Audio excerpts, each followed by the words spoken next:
Hi guys, me again. Today we're going to talk about things not to say to a handler of an assistance dog. Number one, is it a blind dog? Really guys? Now, although I'm very open-minded to dogs that might have differences being trained to a highly trained standard, is it a blind dog? Really, okay?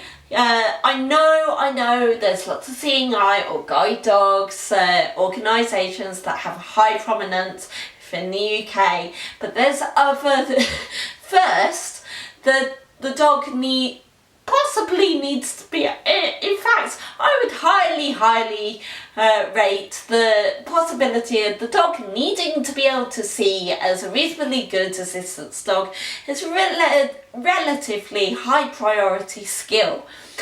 If the dog isn't able to see, it's going to be interesting to task train or help its handler mitigate its handler's disability. Alright, okay. Number two, are you training her for someone else? Oh my god. Seriously guys. Look, I've made videos before. Not all disabilities are visible, okay? I get there are wonderful puppy walkers, volunteers, trainers out there going out and about, doing a great job for various different organisations. But saying that out off the bat, without knowing people's circumstances first, is a little bit ignorant, a little bit judgmental. Just don't do it. Number three, you don't look disabled. Seriously, see the question before. That there's various different disabilities that assistance dogs can be trained to help. Some of these aren't always obvious or visible. Okay.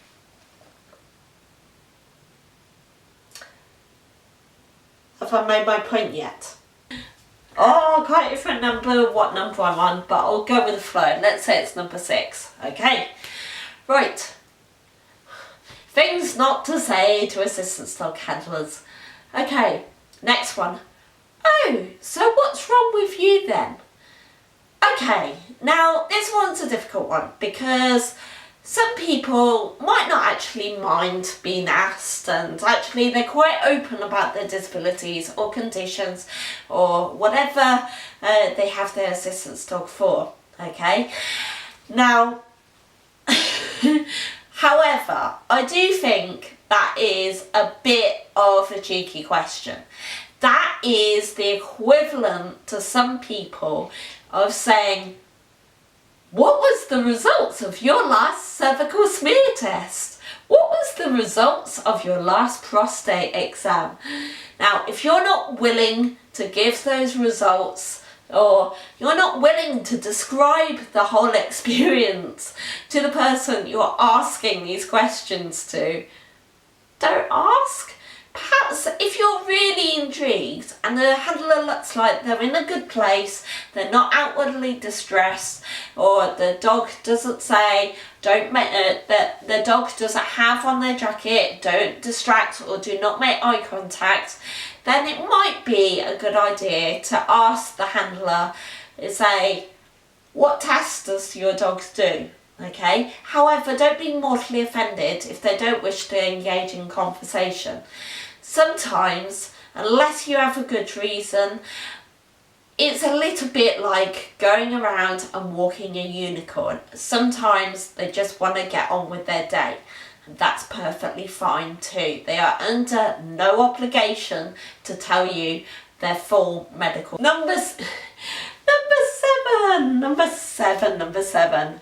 Oh my word, this is a funny one. This is such a funny one because it shows how close-minded some people are. Okay, how can that dog be an assistance dog? It's not a yellow Labrador. Yes, seriously, there are people that ask that question. Assistance dogs are often required to do a wide variety and broad range of different skills.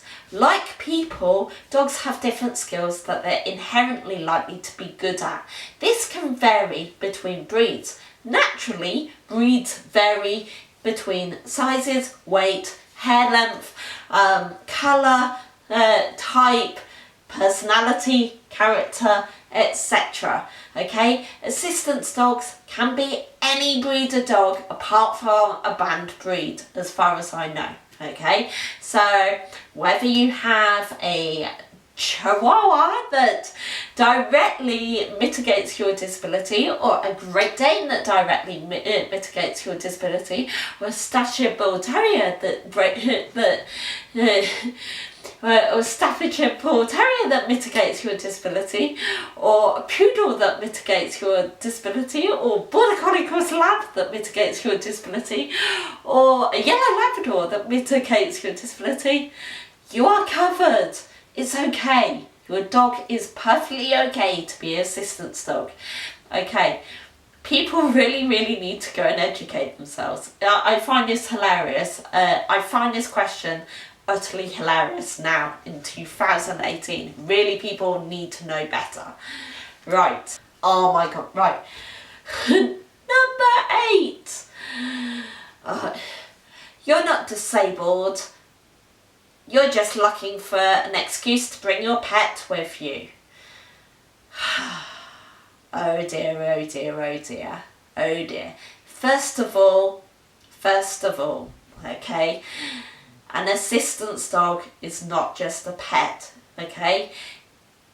They are highly trained to mitigate a disability of their handler that severely impairs their ability, that severely impairs their day-to-day life, okay?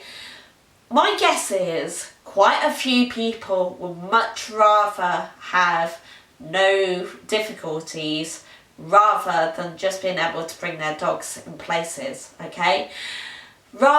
Although it's true that many people with assistance dogs do feel lucky that their dog is able to help them, and they have been able to train their dog to help them, or an organisation has been able to train their dog to help them, it's a bit unsavoury for you to say that, okay? You don't know what struggles that person has gone through in their private lives. You have no idea of what low points that person has that person has experienced to need an assistance dog. That is the equivalent to me of saying to someone in a wheelchair and saying, you can walk, you don't need that wheelchair, give that wheelchair to me.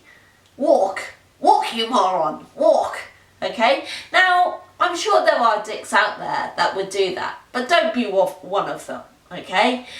Saying what I've just said is basically doing that, but to an assistance dog handler. Don't do it. Don't be a dick. Oh, number 9. Oh, this is a great one. Poor dog. Oh, poor dog. So unfair. You expect him to work it all the time. He never gets to have fun.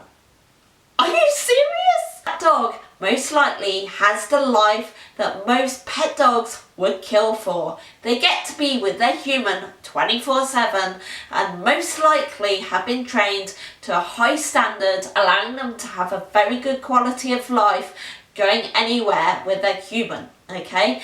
Most likely, hopefully, they have been trained using force-free and fear-free methods. This means that they have managed to get to that point of high level of training all through reward, and being able to, most likely they have been able to get to that point of a high standard of training through completely motivational based methods, okay?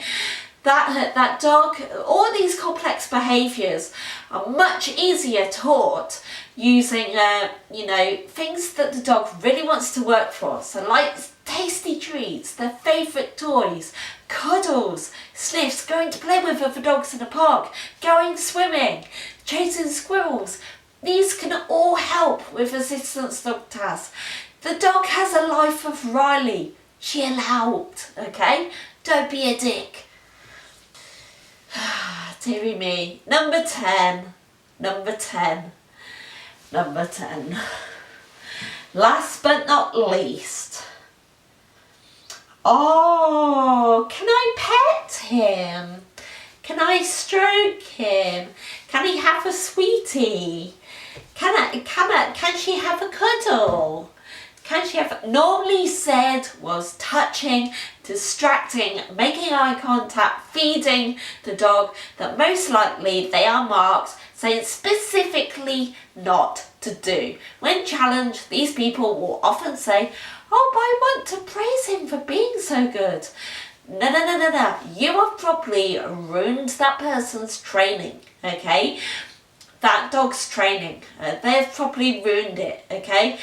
That one of the reasons why on even training codes we say do not distract, although assistance dogs are often trained to a high level, and the handler would have worked and trained the dog in various different environments and distractions to help proof their behaviour. We do not need setups, okay? We do not need you to do and create setups for us. We do that ourselves, okay? If you stroke a dog, distract an assistance dog, okay? At best, you might inconvenience the handler. At worst, you could put someone's life at risk. If you want, imagine if that dog was a medical alert dog and it missed an alert of a critical, life-threatening condition because of you, because your selfish need to stroke or feed that dog was higher than that need of the actual person that the dog has been trained to help, okay? That person will be using, hopefully, reward-based training, and will be using lots of motivational rewards such as toys, treats, etc., coming from the handler themselves. This is because we want the dog to associate the handler with all the good stuff, okay? We don't need all the good stuff coming from the environment alone, because otherwise the dog will learn that it's there to solicit attention from other people rather than working for its handler, okay? Don't be a super dick, okay? Don't put someone's life at risk, honestly. Right, okay then. Hopefully you've enjoyed this little rant on things not to say to an assistance dog and handler team or partnership. Okay, if you enjoyed it, leave a like, comment, subscribe below. Alrighty. Hope you have a wonderful evening.